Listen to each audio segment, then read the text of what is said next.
هلو السلام السلام عليكم. وعليكم السلام. سين محمد جامع adiga miya ها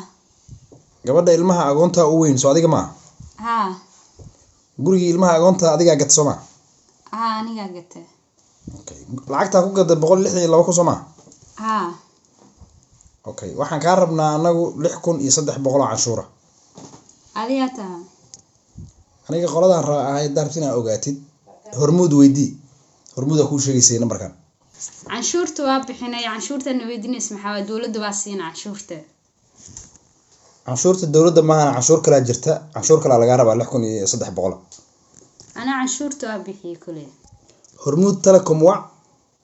cidda telefonkan iskala weydii kadib waxa u maleynaa canshuurta bixi doonto insha Allah taala aniga waxaa weydiinay hormuud. Hello waa hormuud telecom maxaa ka caawinaa walaal lambarkan ii fiir qolada iskale muxuu yahay numberka waa 5 eber eber eber 4 9 eber hormuud isku xiraha bulshada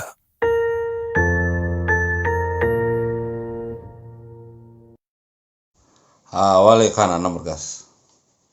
yaa waa waa nimankii la yaqaan lama caamil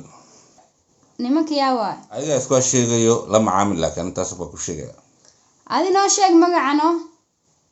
yaa waa qoladaas soo muska sheegin ayaga haa canshuura iga rawaana canshuurta maxay tahay walaal waa ogtahay iska bixi dawladda miya may waa ogtahay iska bixi lama caamil